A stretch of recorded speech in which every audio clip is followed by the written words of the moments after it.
Hello students, आज के इस वीडियो में हम डिस्कस करेंगे how to start organic chemistry.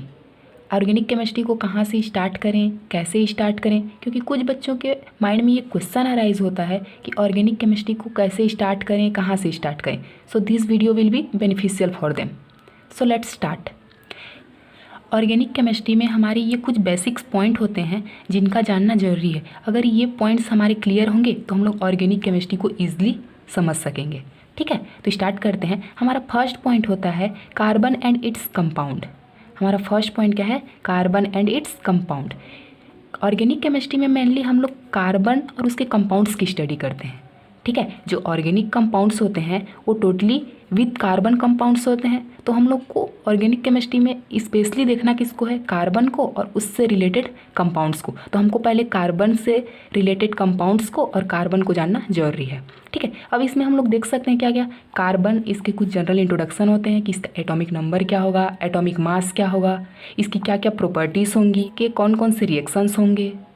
ठीक है, कार्बन और उसके कंपाउंड्स जो रहेंगे उनके क्या क्या रिएक्शंस होंगे, इनको भी हमको जानना जरूरी है। क्योंकि अगर हमको कार्बन से रिलेटेड उसके इंट्रोडक्शन, उनकी प्रॉपर्टीज़, उनके रिएक्शंस ही पता नहीं रहेंगे तो हम लोग ऑर्गेनिक केमिस्ट्री को डिस्क्राइब नहीं कर सकते। ठीक है, क्योंकि मेनली हमको ऑर्गेनिक केमिस्ट्री में कार्बन की प्रॉपर्टीज़, उसके रिएक्शंस को ही पढ़ना है। ठीक है, तो मेनली हमको देखना है किसको? कार्बन और उसके कंपाउंड्स को। ठीक है, अब हम नेक्स्ट पॉइंट जाते हैं कहाँ पर? IUPAC naming. कार्बन और उसके जो कंपाउंड्स होते हैं, ठीक है, ये पहले यहाँ पर डिस्कवर हो चुके, उसके बाद इनका कुछ नेमिंग होता है जो हम लोग IUPAC सिस्टम से फॉर्म करते हैं। तो हमको IUPAC नेमिंग को भी जानना जरूरी है। अगर हम लोग IUPAC नेमिंग को ही नहीं जान पाएंगे तो हम लोग ऑर्गेनिक केमिस्ट्री में डेरिवेटिव्स कंपाउंड का नोमेनक्लेचर नहीं कर सकते। तो मेनली हमको कार्बन और उसके कंपाउंड्स का IUPAC नेमिंग करना है। ठीक है, IUPAC नेमिंग अगर हमको पता रहेगा तो हम लोग ईजिली उसके कंपाउंड्स को भी नॉमिनेट कर सकते हैं। ठीक है, हमारा थर्ड पॉइंट होता है isomerism in carbon and its compound. ठीक है, हमको कार्बन और कार्बन के जो डेरिवेटिव्स कंपाउंड हैं उनमें आइसोमेरिज्म को भी शो करना है। अगर हमको आइसोमेरिज्म कार्बन में पता रहेगा तो कार्बन से रिलेटेड जो ऑर्गेनिक कंपाउंड्स रहेंगे उनका भी आइसोमेरिज्म हम लोग शो कर सकते हैं। Isomerism that means isomer. Isomer मतलब जिसका मॉलिक्यूलर फार्मूला क्या रहेगा? सेम रहेगा, बट उनके स्ट्रक्चर क्या होते हैं? डिफरेंट होते हैं। इसको हम लोग बोलते हैं क्या? आइसोमर। जिनका मॉलिक्यूलर फार्मूला सेम होता है बट उनके स्ट्रक्चर डिफरेंट टाइप के होते हैं, इसको हम लोग बोलते हैं क्या? आइसोमर। तो ऑर्गेनिक कंपाउंड्स में जो आइसोमेरिज्म होता है, ठीक है, उनकी स्टडी भी हमको ऑर्गेनिक केमिस्ट्री में करना पड़ता है। अगर हम लोग कार्बन और उसके डेरिवेटिव्स में कौन कौन से आइसोमर फॉर्म होते हैं, जैसे किरैल कंपाउंड्स होते हैं, किरैलिटी शो करते हैं, वो भी आइसोमर होते हैं, डाइट में इनैंसियोमर होते हैं। ठीक, बहुत सारे कंपाउंड्स होते हैं जिनका मॉलिक्यूलर फार्मूला तो सेम होता है बट उनकी स्ट्रक्चर, जो उनकी स्टीरियोकेमिस्ट्री होती है, वो क्या होती है? डिफरेंट टाइप की होती है। ठीक है, तो हमको ऑर्गेनिक केमिस्ट्री में आइसोमेरिज्म को भी स्टडी करना होता है। ठीक है, हमारा फोर्थ पॉइंट होता है केमिकल रिएक्शंस एंड मैकेनिज्म। सबसे मेन हमारा पॉइंट होता है क्या? Chemical reaction. ठीक है, जो ऑर्गेनिक कंपाउंड्स होते हैं उसमें मेनली हमको केमिकल रिएक्शंस को ही शो करना है।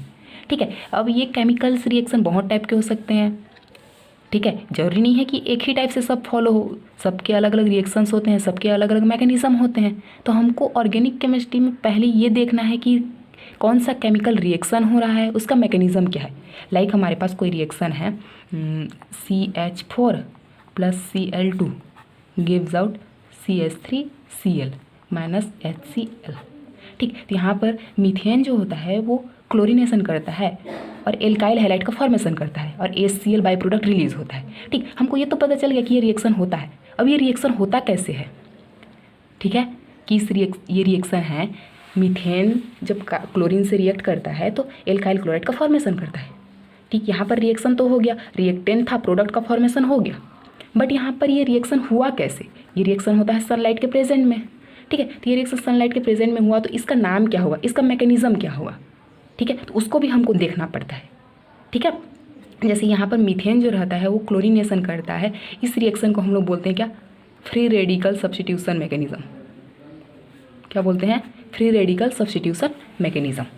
तो हमको यहाँ पर ये देखना भी रहता है कि केमिकल रिएक्शन कैसे हो रहा है, किस टाइप का केमिकल रिएक्शन है, उसका मैकेनिज़्म कैसा होगा।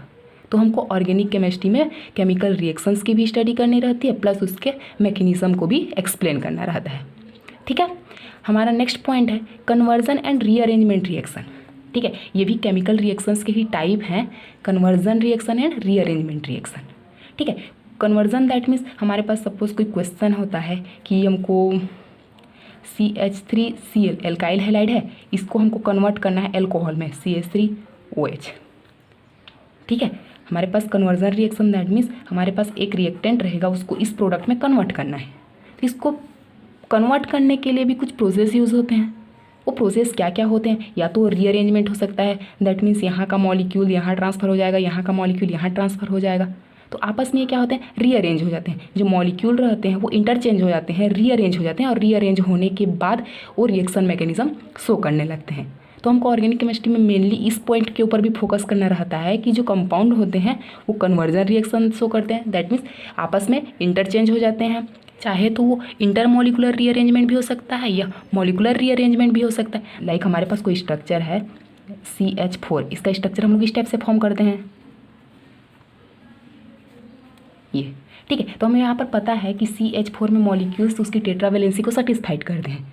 ठीक, लेकिन कुछ रिएक्शंस ऐसे होंगे जिसमें ज़रूरी नहीं है कि ये हाइड्रोजन यहीं पर रहे। ये हाइड्रोजन जब किसी से रिएक्ट करेगा तो यहाँ पर भी आ सकता है, ये हाइड्रोजन किसी से रिएक्ट करेगा तो यहाँ भी कन्वर्ट हो सकता है, ये यहाँ भी आ सकता है। मतलब कंपाउंड वही रहेंगे, उनका मॉलिकुलर फार्मूला सेम रहेगा, बट उनका स्ट्रक्चर क्या हो जाएगा, यहाँ पर डिफरेंट हो जाएगा। ये स्ट्रक्चर कैसे शो करेंगे, रीअरेंजमेंट दैट मीन्स वो पहले कहीं और थे और बाद में वो रीअरेंज होकर कुछ और दूसरा प्रोडक्ट फॉर्म कर लेंगे।